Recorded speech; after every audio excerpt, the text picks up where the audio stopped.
We're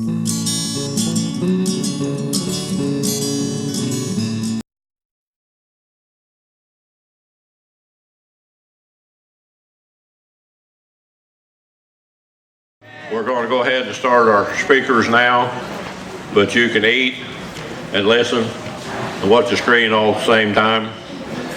So, Dipal, are you about ready? I would introduce him to, he knows more about himself than I do, so I'm going to let him do his own introduction. Thanks, Rob.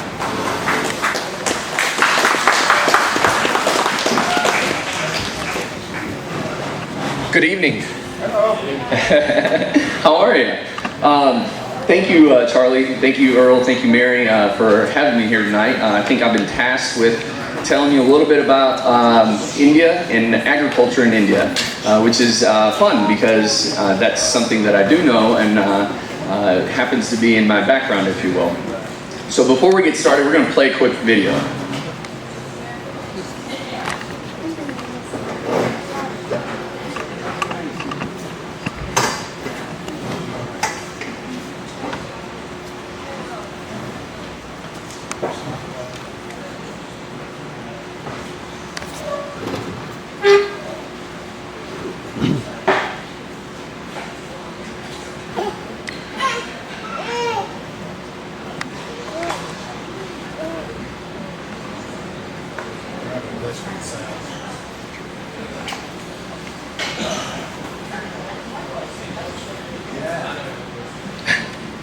Well, you know, I'll illustrate the video.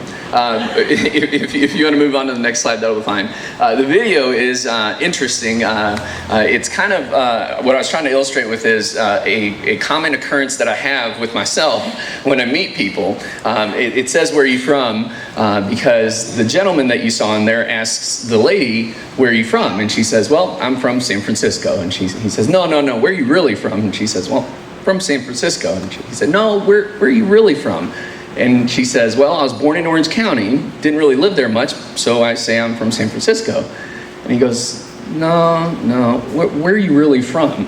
And she goes, "Well, if you're asking kind of like where my grandmother came from, she came from Seoul, so I guess I'm technically Korean, but you know, my parents were raised here, born and raised here, I was born and raised here, so I just say I'm from San Francisco." And so the joke there is, usually when I introduce myself to folks and they ask me where I'm from, I say I'm from Tennessee, and they look at me with 4 eyes. They're like, wait a second, you don't quite look like you're from Tennessee, so where are you really from?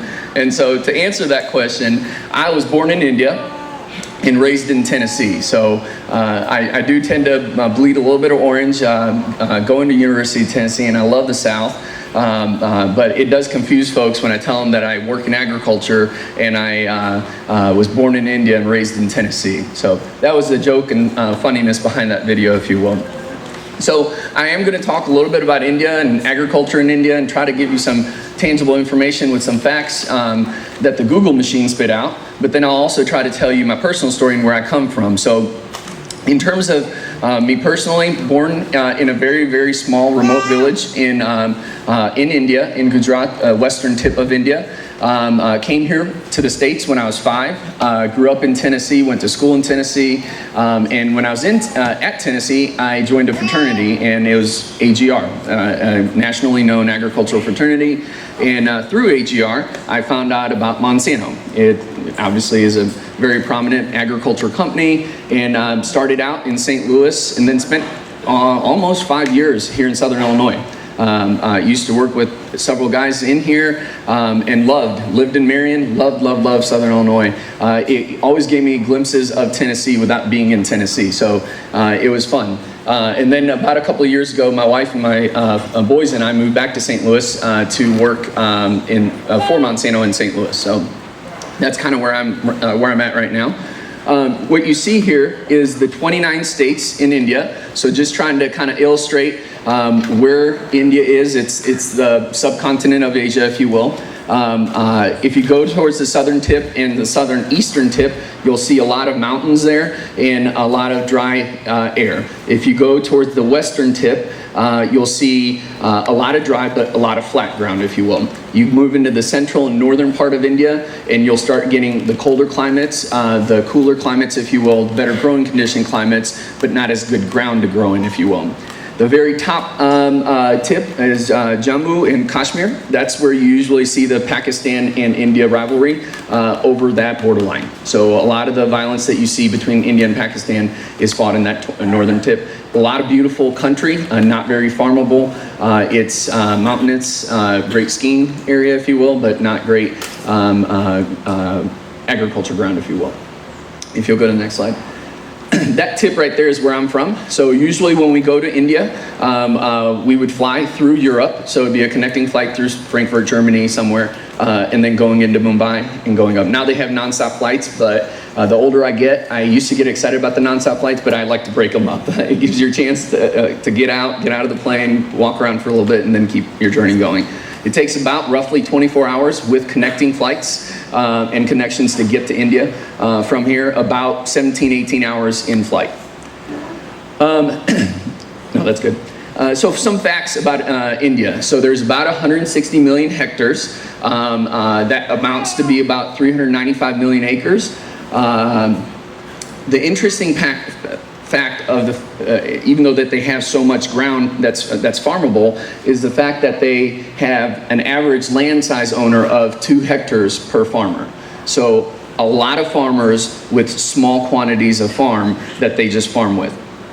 35% of that is irrigated. However, the irrigation is very subpar equipment, if you will. The natural irrigation, the flood irrigation that you get is more of the dependent irrigation, if you will. And then the rest of the farmable ground depends on monsoons. Monsoon season is what they heavily depend on for rain. In 2011, they had a bumper crop, and they did because of the monsoon season that they had. Monsoon season usually goes from June to September with just downpours of rain. They collect it, build their wells back up, and use that well water throughout the growing season. From a GDP standpoint for India, you're looking at agriculture, forestry, and fisheries consisting 13.7% of their GDP, and half of the people in India, you gotta understand, big population, half of the people live off of farming in India. From an economic contribution standpoint, it is declining. Agriculture is declining from making an economic contribution as they're trying to get broader growth from other manufacturing and other industries within India, if you will. There is a lot of potential for agriculture in India. So I was talking to several guys before we got started about wheat and growing wheat here, and wheat is a top crop for India. However, what you can make off of your ground with wheat, they can make 30 to 60% of that same crop on their ground. So there's a lot of room for growth in terms of what they can grow off that same piece of ground. And then food security. The government has put an emphasis on agriculture, and it's primarily been because of food security. So in 1947, when India got its independence from the British, they focused heavily on food security, being able to provide their own food to their people. So while population has tripled in the amount of people, food production has quadrupled, making up for that food security.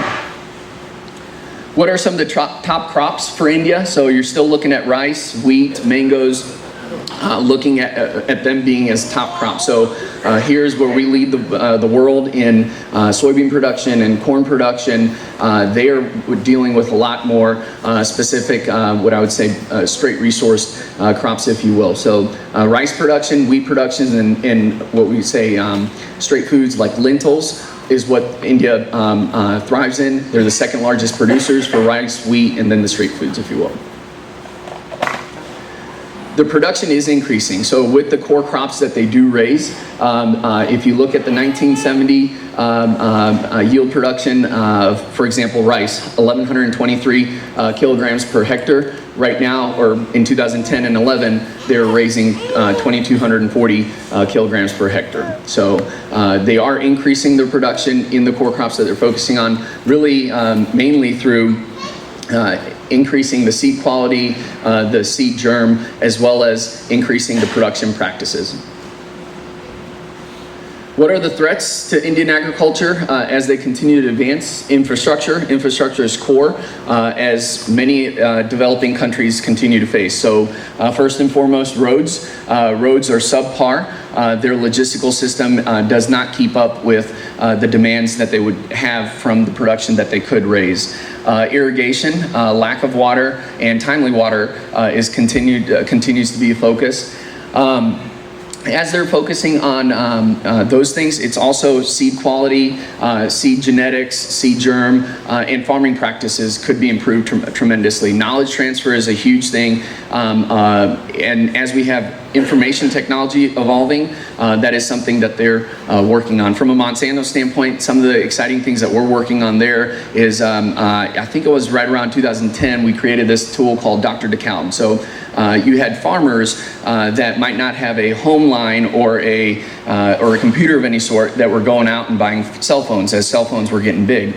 And so our team there developed Dr. DeKalb, and all it was an agronomic service, so a way to send out agronomic information through text messages in their native languages to the farmers and be able to transfer that knowledge of raising the crops that are prominent in their area. From a productivity standpoint, that's definitely a threat as they're only able to raise a third to half of what the other crops. So for example, China leads the world in rice production. What China can raise in rice, India can raise half of it in. So production continues to be a threat. Farmer suicides. This is an interesting topic because there's many folks that come up with many different reasons of why this is happening, but this is definitely a threat to Indian agriculture. So of the country's deaths, 11.2% of them in 2012 accounted for the deaths. And then urbanization of agricultural land. As the country is starting to focus on other methods of growth, this is something that they're definitely facing, as we probably have in the states of urbanization. So good quality farm ground being taken up to developing industries, whatnot. Now I'm going to focus a little bit on my family, if you will. So that's my mom in the middle. That's my mom's family. The reason and how I came to the States was all due to my dad's side of the family. So my dad's side of the family, there's about half of them that are here in the States. Dad and his brothers came in '88. Their wives, my mom and my aunts, came in '89. And then all the children came in '90. It was purposefully done that way so that you go to America, if you can make a blue-collar living and survive, you bring the wives. And if they can help and support, you bring the children. And so it's methodically done that way. And we came in '90. Nobody on my mom's side of the family is in India. So it's been interesting to see her live her life truly dedicated to helping my brother and me unselfishly gain a better living and better life in a better future. She goes back often now. Initially, she came in '89. She did not go back till '97. She had written 2 letters because that's all that communication we had means of doing, both from an infrastructure standpoint on the India side as well as means from being able to afford on the US side. She does go back often now. She helps her family often as much as she can because nobody's here, if you will. That's my uncle, and that's my last visit to India in '09. And that tractor I took a picture of purposefully because that's a tractor that she helped her family buy in '07. That was the first tractor in their village. So the first tractor in their village to be used for production was brought to the village in in 2007. That's less than 10 years ago. We were just joking beforehand. Not only do they have enough work with keeping up with their own ground, but now they have a lot more work to keep up with just because other folks around the village are asking for them to help with their farm, if you will. Go to the next one. That's my uncle. He was excited. This is a new piece of tillage tool that they'd just gotten, and to be able to use it with the tractor and just make them more efficient and quicker. This is still at my mom's farm. These are the stalls that they use for the buffalo and cows. So from a livestock standpoint, the main ones that they focus on are water buffalo and cows. And they put them under the shade during the day and inside at night, and they only bring them out for certain portions throughout the day. I thought this was really interesting. They cook the meals for the animals like we would cook our meals. I don't know how prominent that is or not around the States, but I found it very fascinating that they would literally cook them like they would cook ours and make sure it was warm before they fed it to the animals. They truly believed that it helped the milk quality, the milk production, so forth. This is at my dad's farm. They have cows and water buffalo. The status of your farm starts elevating when you move away from water buffalo and get more cows. Cows are tougher to keep up with. Cows are more expensive. However, their milk is worth more as well. Just a water trough outside that they had just got done building for the cows to get water from. And then on my dad's side of the family, you think with as much siblings as they have here, they'd be able to advance and move forward with equipment and technology in India, and they haven't. They are still working with ox, and they'll hire services, but they don't have equipment themselves. They don't feel like they have enough manpower knowledge to keep up with it. They'd rather hire it in. That is the farm. That's the farmhouse for the farm family that lives on the farm. So my mom's side, their family does all the work on the farm. On my dad's side, they've always had families that live on the farm and help with the farm. And so that's the house that the family on the farm lives in. They have roughly about 4 kids and a family that lives in that one little, I'd say it's no bigger than 20 by 40 little hut, if you will, made out of brick that they all live in and live on our farm. It is interesting, we were talking right before dinner started about the caste system in India, and it's prevalent. It's a little bit more blurred, if you were, in terms of levels and so forth, but it's definitely still prevalent, especially as you move into the more rural areas. So the story I had behind this was in '09 when I was home. Every time I go home, love spending time on the farm, love interacting with the folks on the farm, and usually get pretty close to the kids that are on the farm, because it really, your heart goes out to them because they don't know what they don't know, and you realize being outside and having so many experiences, what they experience or what they don't, and so you just attach to them pretty closely. Well, I'd bring them home to the village, to our house, and they're comfortable coming, and this is when my grandmother was still around, and we would, it'd be time for dinner or supper, and we'd be getting ready to eat, and they would never come inside. And I always found that interesting, except this one time when I asked my grandmother, I was like, "Grandmother, they're gonna come in." And she's like, "No, you can make a plate and take it outside and sit on the front porch and eat, but they will not come inside." So still prevalent in terms of caste system. Even though they live on our farms, we trust them with our farm and so forth, just that separation that exists. And then I'll end with this. So one of my favorite things to do when we go to India is the fact of how much you're taken care of. So when you're an American and you go to India, no matter where you go, you're always, people flock to you. When you're in the cities, beggars flock to you. When you're in the villages, local residents flock to you. They want to hear about stories. They think this is the land of opportunity. They think this is the land of big promises, and it certainly is. But they certainly are really, really intrigued on what's going on and so forth. But along with that comes with luxuries that a lot of us do ourselves here, but there. So at our house in India, when we're there, there's somebody that comes and cooks and cleans all day. There's somebody that's waiting outside that's a driver. There's somebody that comes and washes your clothes daily. And then this gentleman here, I really like a lot because he'd come every morning, and whoever needed to be shaved that morning, he'd make sure you were shaved. So it was really interesting. I did have no hair in this picture, and it was because my dad had passed away, and we went to India to do the rituals. And when an elder passes away, the sons and the brothers of that male have to shave their head out of respect for that elder that had passed away. So that was a neat experience too. But I'll take questions if you have any. If not, we'll continue with the progress. I hope you enjoyed the information that we shared. Sir. When I went to India in 2004 on a mission trip, and they were still winnowing the wheat by throwing it up in the air and letting the wind blow the chaff. I'm assuming that's still a regular practice. It is. It's regular practice. I mean, it goes with planting, right? So finger planting and harvesting and weeding. What would have to happen for them to realize the potential that they have in the beef industry? In the beef industry, that raises really good questions.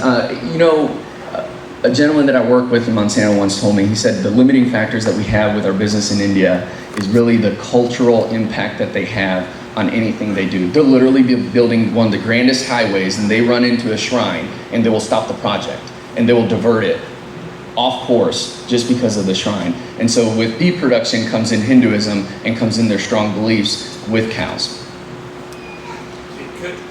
Couldn't it realistically take them from a third world country to, a productive? It certainly could. It certainly could. Those beliefs, though, run so deep that it's hard for them to realize that when we realize it by seeing what's working around them, right? It's really interesting because it is a very democratic country, except for certain areas. So you even look at the current prime minister, which I'm actually a big fan of. He's doing a lot of things for growth for India, but he's a very devout Hindu, and he has no problem claiming it. And when you claim it so strongly from a leadership standpoint, you're also imposing that to a certain extent. Sir? When you go back over, do you take technology with you and show them what we have, and what is their response? So I would say I haven't had a huge opportunity, because when I went in 09, I'd only been working with the company a very short time, so I didn't know as much as I do now. I would love to go work in India from a company standpoint and help there. It is interesting though, because they're open to it. I'll tell you a quick story. The tractor story, my uncle was telling me in 07 when he bought it, didn't have that shade on it. So when 09 and saw it, I was like, oh, uncle, you put a shade on it, that's good improvement. He's like, yeah, that's my air conditioning. And I told him, I was like, well, here we have cabs that are enclosed and protect you from the rain, but also cool you in the hot summer. And mind blown. I was like, wow, like actually enclosed that have air conditioning. I was like, we also have a chemical called Roundup that you can spray over crops and it won't kill the crop, but it'll kill the weeds. He thought I was trying to sell him snake oil. Yeah. Ma'am? Does India import a lot of their food? Like, is there an opportunity for U.S. farmers to export to India to help the country? Absolutely. So the question is there opportunity for U.S. to import crops or, I'm sorry, food, right, to India? I would say from a food security standpoint, they have what they need. They're actually trying to build exports. They're not necessarily exporting to us, but they're definitely exporting to Africa and other countries. So from that standpoint, I think they're sufficient on what their needs are.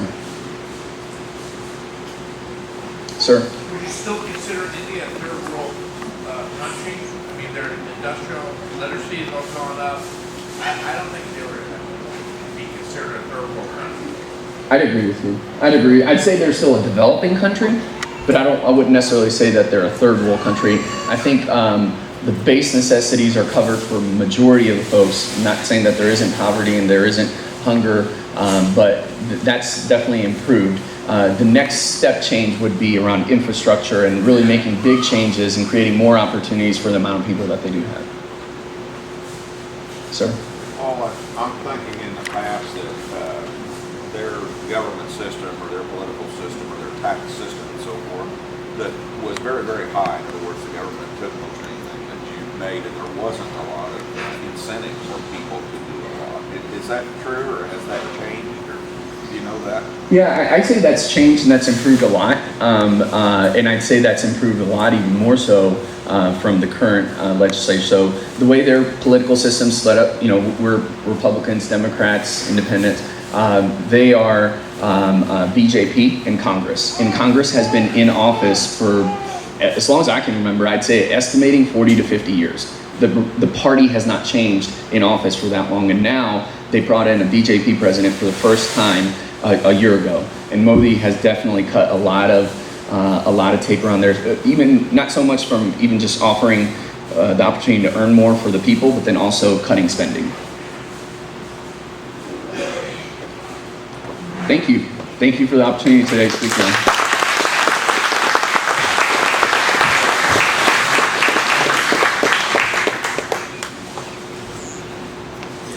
Well, I think you can all see why Dipal is moving rapidly through Monsanto.